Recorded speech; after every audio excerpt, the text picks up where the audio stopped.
boy who always talks back. Max was a clever boy. He always had something to say, whether it was a good idea or not. If his mom asked him to clean his room, Max would cross his arms and huff, "I'm not cleaning it. Why should I? It's not fair." If his dad called him to breakfast, Max would groan, "I don't want that for breakfast. I wanted pancakes." At school, things were just as dramatic. When his teacher asked him to be quiet, Max would shout, "Why do you always pick on me? I wasn't even talking." And if his friends wanted to play a game that wasn't exactly what Max had in mind, he'd say, "I don't want to play that. I want to play my game, not yours." At first, it felt kind of powerful. Max thought he was in control, throwing his words around like he was the king of the world. But the more he talked back, the more people seemed fed up with him. One morning, Max's mom asked him to put away his toys, and Max didn't like that one bit. "Ugh, I don't want to," he groaned. His mom gave him that serious look. You know the one. But Max didn't care. He stomped his foot and muttered, "You're always bossing me around." His mom sighed, her shoulders slumping. "Max, if you keep talking like that, it's going to hurt our feelings." But Max didn't care. After all, what did it matter if he was a little rude? He felt better when he let it out, right? Later that afternoon, Max went outside to play with his friends.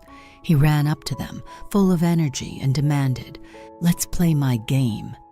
But his friends just stared at him for a second, then shrugged and said, "Nah, we're going to play something else."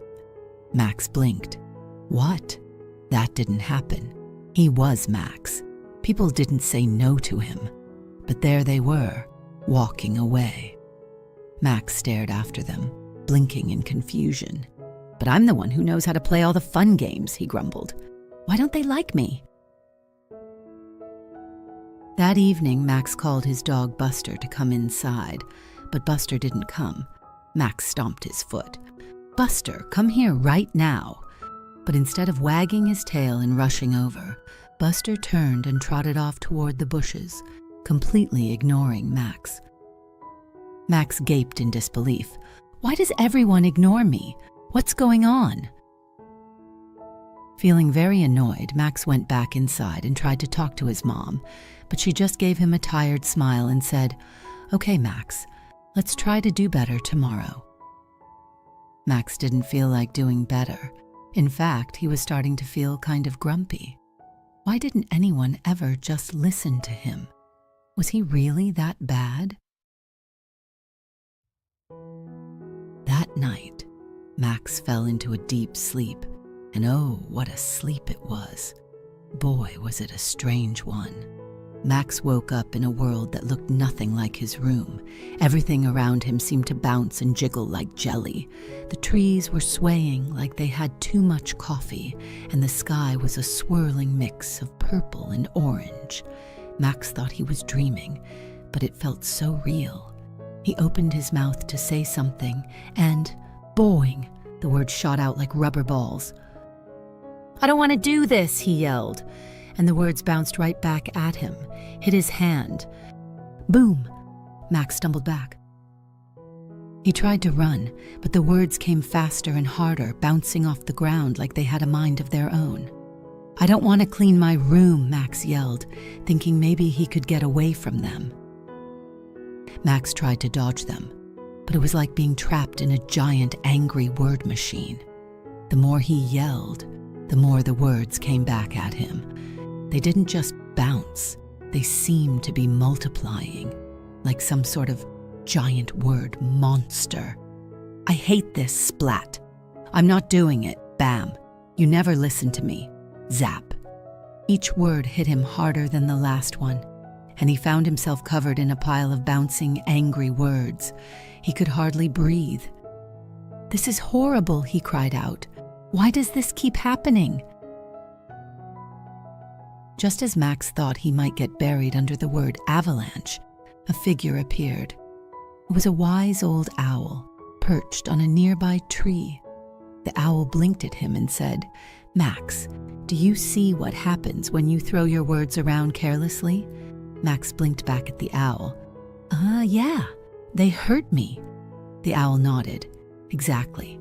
Words are powerful. When you speak with anger and frustration, they come back at you. They don't just affect other people, they affect you too." Max was confused. "But I didn't mean to hurt anyone," he said, rubbing his head. "I was just saying what I felt." The owl smiled gently. "Sometimes, Max, when we speak without thinking, we create chaos around us. But when we choose our words carefully, when we speak with kindness and respect, we can create peace." Max stared at the owl. Slowly, the bouncing words began to disappear. They didn't pop or explode. Instead, they just vanished, like they were never there. Max felt a sense of calm wash over him. Max woke up suddenly with a start, his heart racing from the dream. He sat up in bed, blinking in the quiet morning light. Was it just a dream? It felt so real. His mom walked in just then. "Good morning, Max," she said, smiling brightly. "How did you sleep?" Max looked at her, still thinking about the strange dream. "Mom, I had the weirdest dream. There were these words, bouncing all over the place, hitting me, and I realized I was the one causing it." His mom raised an eyebrow, amused. "That sounds like a wild dream. What happened?" Max took a deep breath. "Well, every time I said something rude or yelled at someone, my words came back at me. They hit me, and it hurts. And then I realized I was making everything worse with my words, not better." His mom nodded thoughtfully. "Sounds like that dream taught you something important." Max's face lit up. "Yeah, I think it was trying to show me that when I talk back or say mean things, it doesn't just hurt others, it hurts me too. I never realized how powerful words are until they came flying back at me like 1,000 angry boomerangs." His mom smiled warmly, sitting down beside him. "That's a great way to put it. When we use words carelessly, they can come back to hurt us. But when we use kind and respectful words, we create better relationships with the people around us and with ourselves." Max thought about this. "I don't want to make things worse anymore, Mom. I want to be more careful with my words. I want to make people feel better, not worse." His mom gave him a big hug. "I'm proud of you, Max. It's not always easy, but I know you can do it." That morning, Max was asked to clean his room.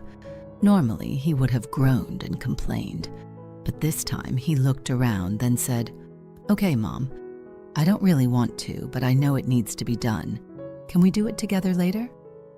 His mom grinned. "That sounds like a great plan, Max." Later, when Max went outside to play, he smiled and said, "Can I join your game, guys?" His friends smiled back and said, "Of course, Max, let's play."